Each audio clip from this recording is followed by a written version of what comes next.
programa de hoy, el Vaticano informa sobre todas las celebraciones que presidirá el Papa en Semana Santa 2021.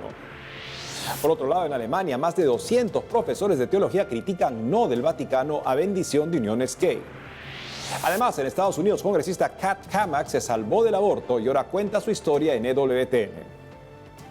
Hola amigos, gracias por acompañarnos en su programa EWTN Noticias. Soy Eddie Rodríguez Moreno. Les contamos que el Vaticano publicó las celebraciones que presidirá el Papa Francisco en Semana Santa. Veamos. Con la próxima llegada de la Semana Santa 2021, se dio a conocer que el Papa Francisco presidirá las tradicionales celebraciones litúrgicas en la Basílica de San Pedro del Vaticano, con la participación de pocas personas de acuerdo a las actuales restricciones sanitarias que tienen en el país europeo para evitar la propagación del COVID-19. En ese sentido, de acuerdo al calendario vaticano previsto hasta el momento, el domingo de Ramos 28 de marzo, el Sumo Pontífice celebrará en la Basílica de San Pedro la Santa Misa a las 10:30 de la mañana, hora local, y al terminar dirigirá el tradicional rezo del Ángelus. El Jueves Santo, 1 de abril, el obispo de Roma presidirá la misa del Crisma a las 10 de la mañana, mientras que a las 6 de la tarde la misa de la Cena del Señor será celebrada por el decano del Colegio Cardenalicio, Cardenal Giovanni Battista Re, y el Papa no estará presente. Al día siguiente, Viernes Santo, el Santo Padre encabezará la celebración de la Pasión del Señor y el rezo del Vía Crucis. Asimismo, la vigilia pascual del Sábado Santo será dirigida por el Vicario de Cristo a las 7:30 de la noche, para permitirle a los asistentes poder volver a sus hogares antes del toque de queda, que inicia a las 10 de la noche. Finalmente, el domingo de Pascua, 4 de abril, el Papa Francisco presidirá la Santa Misa de la Resurrección del Señor a las 10 de la mañana y al finalizar impartirá la bendición Urbi et Orbi desde el interior de la Basílica Vaticana.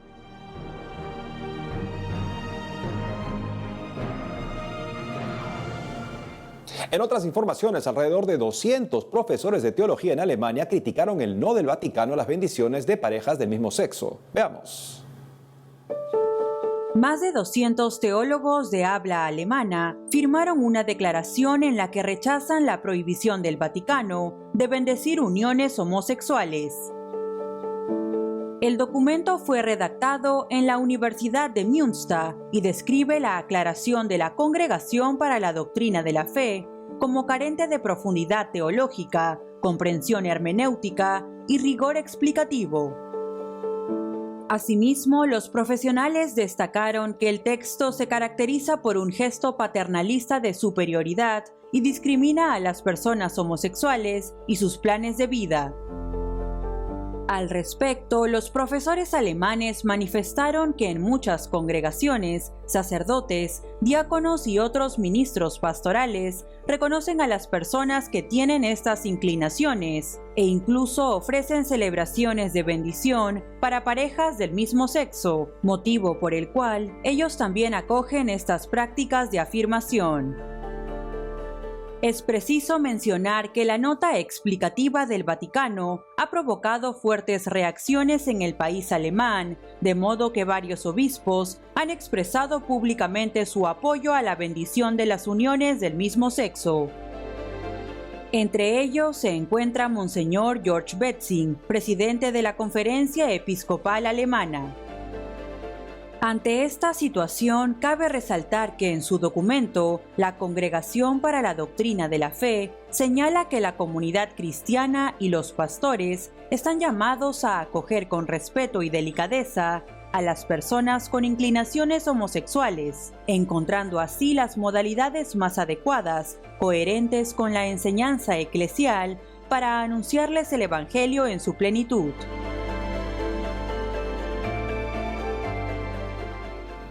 En otras informaciones, los obispos de Estados Unidos condenaron la violencia racista de los tiroteos ocurridos esta semana en Atlanta. Conozcamos los detalles. Esta semana la Conferencia de Obispos de Estados Unidos denunció el racismo y la violencia luego de los trágicos tiroteos del pasado martes 16 de marzo en Atlanta, en el que fueron asesinadas 6 mujeres asiáticas.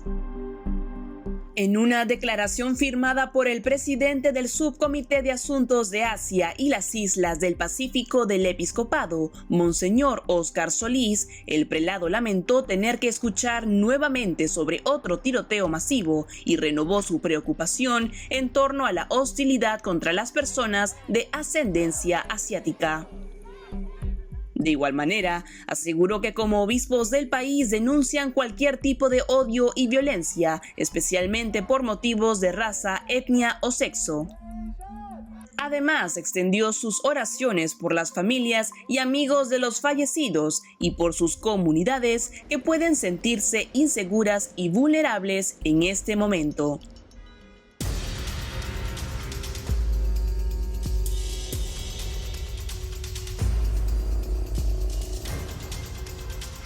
Como se recuerda, los hechos se dieron cuando un hombre armado mató a 8 personas, incluidas 6 mujeres asiáticas, e hirió a una persona durante una serie de tiroteos en 3 salones de masajes en el área de Atlanta.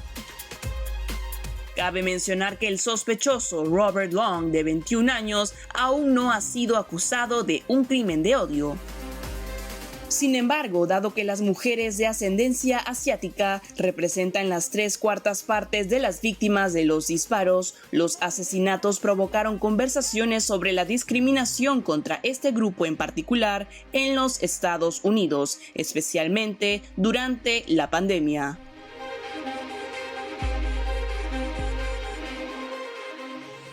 Y en el siguiente informe conozcamos la historia de Kat Cammack, la congresista de los Estados Unidos que se salvó del aborto y quien ahora cuenta su historia en EWTN. En una entrevista concedida a EWTN Pro-Life Weekly, la miembro republicana más joven de la Cámara de Representantes en Estados Unidos contó sobre la valiente decisión de su madre de rechazar el aborto y optar por tenerla.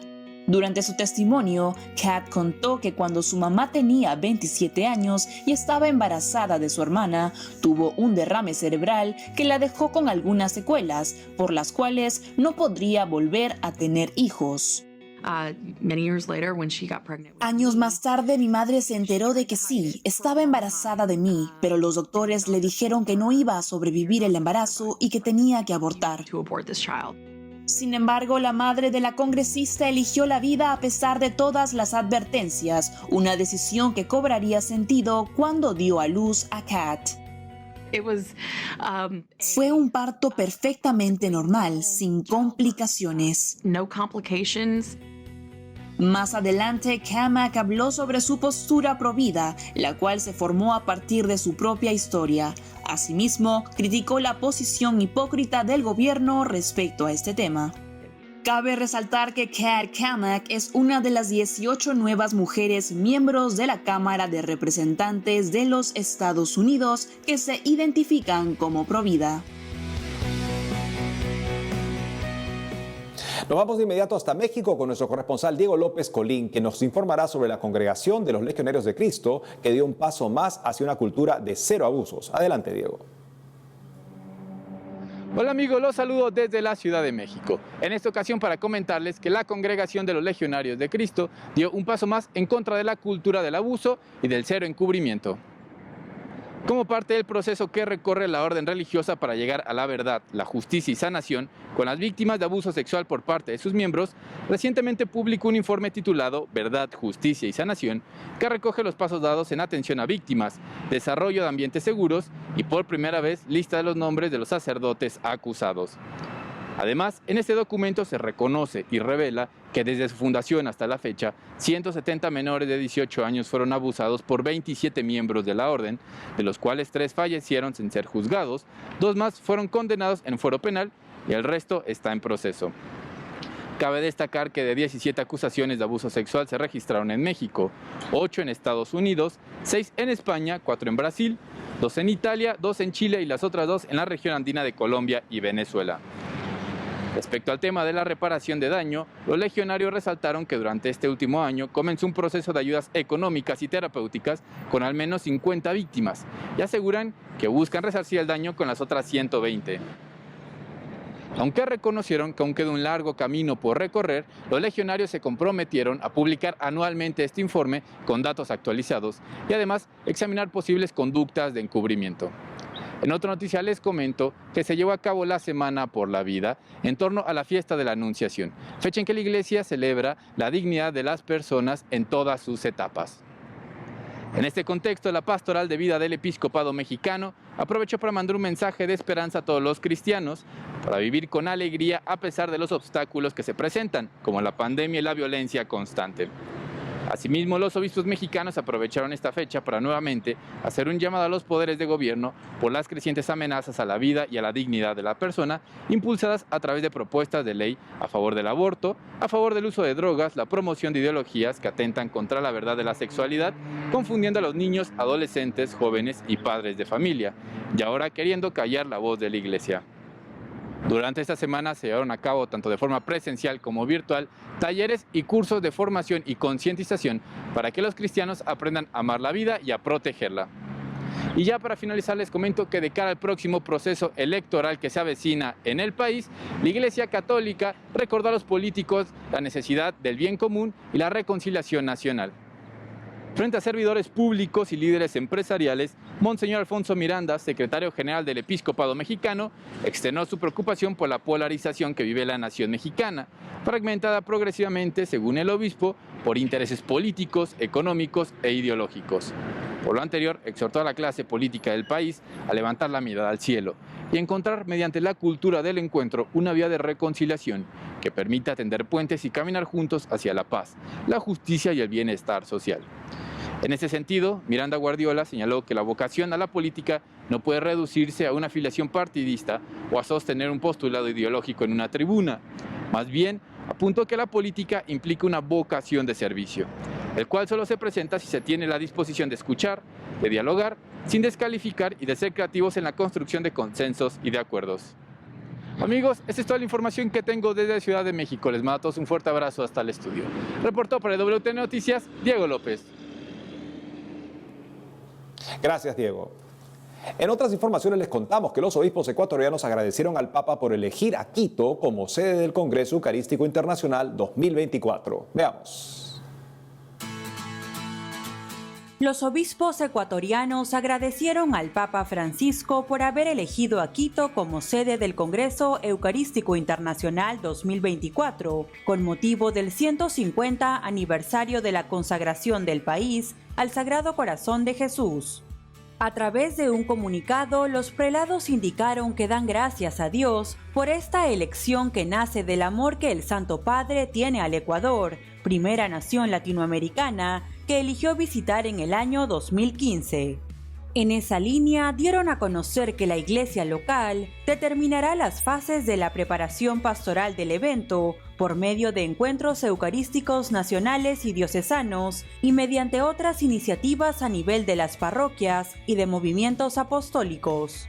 Por otro lado, los obispos explicaron que un Congreso Eucarístico Internacional normalmente dura una semana, culminando en la Statio Orbis, que es la celebración eucarística presidida por el Papa o por su legado, como expresión visible de la comunión de la Iglesia Universal. Finalmente, convocaron desde ahora a todos los fieles católicos, a todos los ecuatorianos de buena voluntad y a las autoridades civiles a unir fuerzas, creatividad y recursos para que este acontecimiento sea un reflejo de lo mejor de ellos mismos. Amigos, tenemos que hacer una pausa, pero al volver, Arquidiócesis de Medellín anuncia realización de encuentro arquidiocesano del arte en el mes de abril. Además, conozca por qué la fecha de Semana Santa cambia cada año. Ya volvemos con más información en WTN Noticias.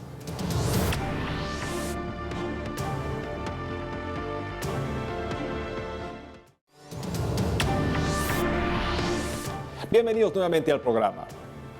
Y nos vamos de inmediato a Colombia con nuestra corresponsal Lida Lozada, quien nos dará información sobre la Arquidiócesis de Medellín, que anunció el encuentro arquidiocesano del arte para abril. Adelante, Lida. Gracias, compañeros, estimados televidentes. Los saludo hoy desde la ciudad de Medellín, departamento de Antioquia. Concretamente me encuentro ubicada en la Catedral Metropolitana de la Inmaculada Concepción de María. Y desde aquí les comento que la Arquidiócesis de Medellín ha anunciado la realización de su encuentro arquidiocesano del arte el próximo 21 de abril, espacio que será transmitido a través de Facebook y que se realizará bajo el lema "Tus obras son maravillosas", tomadas del Salmo 139. El encuentro, que está organizado por la Delegación Arzobispal para la Cultura, buscará ayudar a los participantes a comprender la relación existente entre el arte y la espiritualidad. Tendremos la oportunidad de contar con nosotros con dos sacerdotes artistas, uno es pintor, el otro es escultor, y con un diácono permanente que es actor de teatro. Y ellos nos contarán en una narrativa muy experiencial cómo esa experiencia del arte, ese testimonio les ayuda a trascender la realidad y cómo les ha permitido en el arte poner un diálogo con la fe, no solamente porque trabajen obras religiosas, sino también porque la manera de hacer arte, de pintar, de hacer escultura, de hacer teatro, también los lleva a mostrarnos cómo es posible un diálogo entre el arte, la belleza y la experiencia y la fe en Dios. En otras noticias, les comento que la diócesis de Valledupar finalizó el proceso de acompañamiento que venía realizando a dos comunidades del departamento del Cesar en términos de construcción de memoria histórica, reconciliación y paz. Se trata concretamente de las localidades de Guacoche y Guacochito. En ellas, esta jurisdicción eclesiástica, gracias al apoyo de la Comisión de Conciliación Nacional de la Conferencia Episcopal de Colombia, pudo facilitar espacios de encuentro, apoyo pastoral, apoyo psicosocial y fortalecimiento cultural. Durante la puesta en marcha de este proyecto, desarrollado entre los meses de diciembre de 2020 y marzo de 2021, participaron niños, jóvenes y adultos en la comida típica, las danzas folclóricas y la cultura tinajera propia de la zona. Fueron los principales elementos de cohesión social a través de los cuales se buscó también aportar al fortalecimiento del tejido social. En el desarrollo de la iniciativa participaron sacerdotes, agentes de pastoral, psicólogos y trabajadores sociales. Una comunidad que no tiene raíces le pasa lo mismo que a un árbol, que no tiene raíces, con cualquier viento, tempestad se desploma. Entonces, afianzar todos los procesos de recuerdo, de memoria histórica agradecida, de recuerdo de los mayores, va dando raíces a las comunidades. Muy bien, amigos, esto es todo por ahora desde Colombia. Seguiremos trabajando para compartirles más información. Adelante, estudio. Gracias, Lida, por la información. En el siguiente informe conozcamos el por qué la Iglesia cambia la fecha de Semana Santa cada año. Cada año, con la llegada de Semana Santa, se sabe que varían las fechas del jueves, viernes, sábado santo y domingo de resurrección, respectivamente. Y es que la Iglesia Católica determina la fecha basándose en el hecho de que la muerte de Cristo ocurrió cerca de la Pascua judía, que se indica en los relatos evangélicos de la Última Cena, cuando Jesús se reunió con los apóstoles para celebrar la fiesta que conmemora el éxodo del pueblo judío de la esclavitud en Egipto. En ese sentido, durante el primer concilio de Nicea, celebrado en el año 325 después de Cristo, se decidió que la Pascua se celebraría el primer domingo, luego de la luna llena del equinoccio de primavera, haciendo que la fecha más temprana posible sea el 22 de marzo y la más tarde el 25 de abril del respectivo año. Por consiguiente, la mayor parte del tiempo de la Pascua recae durante la primera o segunda semana de abril. Cabe mencionar que hoy en día los cristianos ortodoxos usan el calendario juliano para calcular la fecha de Pascua en lugar del calendario gregoriano, el cual se introdujo en 1582 y es utilizado por la mayor parte del mundo.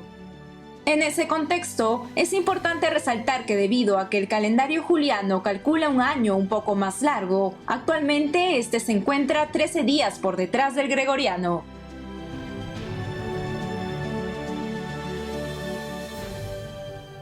Y nos vamos ahora a Denver, Colorado, con nuestro director de noticias, Alejandro Bermúdez, quien nos hará una reflexión sobre cómo se celebrará la Semana Santa en algunos países del mundo debido a la pandemia del COVID-19. Adelante, Alejandro.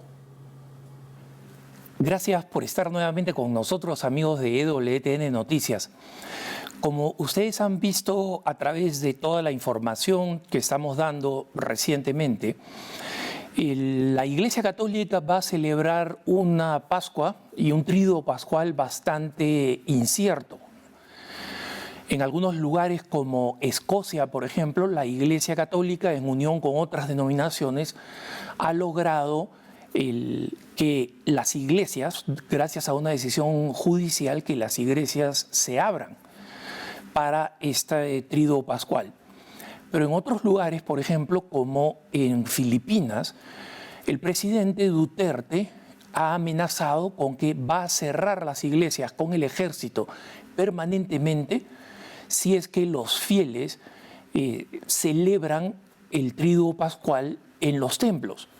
Lo que está sucediendo en este momento, justo al borde de comenzar la Semana Santa, es que muchos católicos están en las puertas, como habrán podido ver con las imágenes de EWTN Noticias, en la parte exterior del templo mientras las misas se celebran por esa incertidumbre. Y en muchos de nuestros países la decisión ha sido simplemente de volver a cerrar porque estamos afectados por el coronavirus.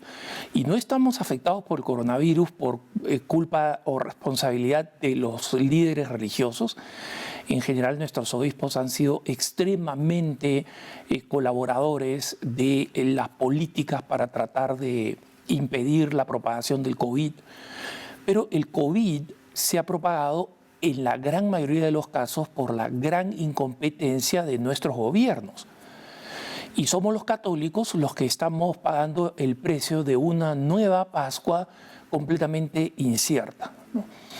El hecho es que este ya no es el momento para lamentarnos de lo que no han hecho nuestras autoridades y de lo que no han hecho nuestros obispos, porque en algunos lugares, como por ejemplo en el Perú, los obispos tuvieron la ocasión de hacer pública su pedido de cómo los protocolos al interior de las iglesias son extremadamente seguros y que los católicos no querían pasar otra Tríduo Pascual sin poder celebrar los misterios centrales de nuestra fe.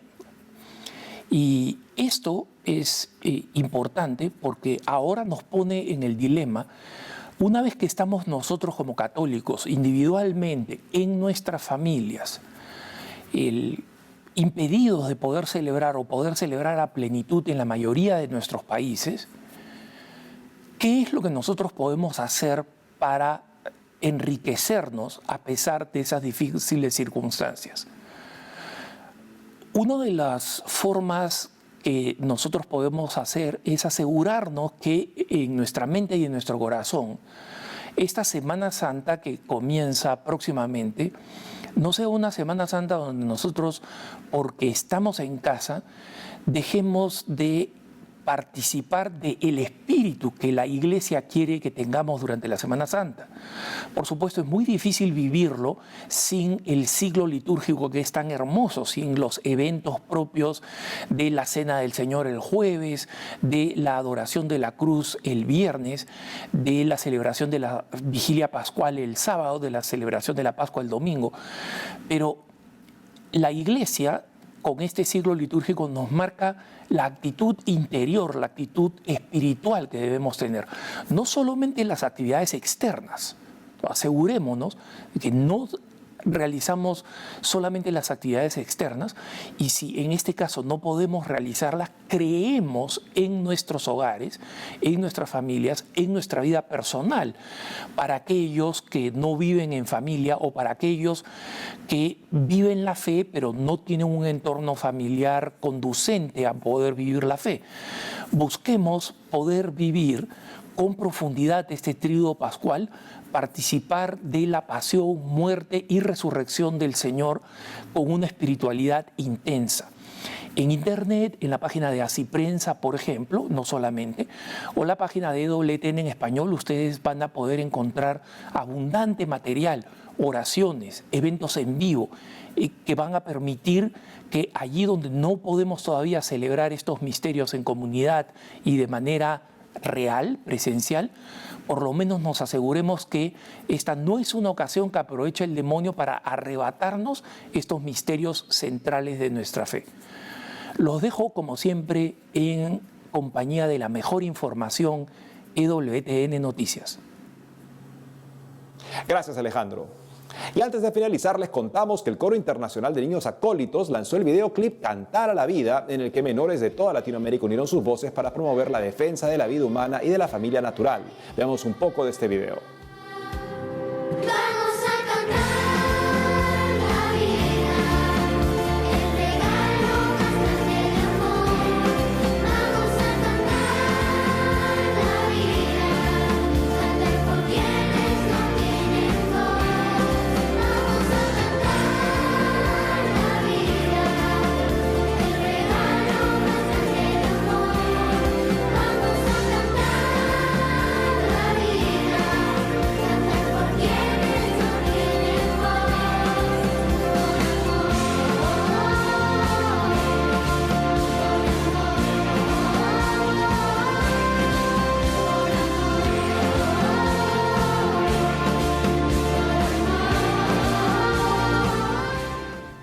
Y es todo por hoy, amigos. Buen inicio de Semana Santa. No dejen de seguirnos en las redes sociales y en EWTNnoticias.com. Hasta pronto.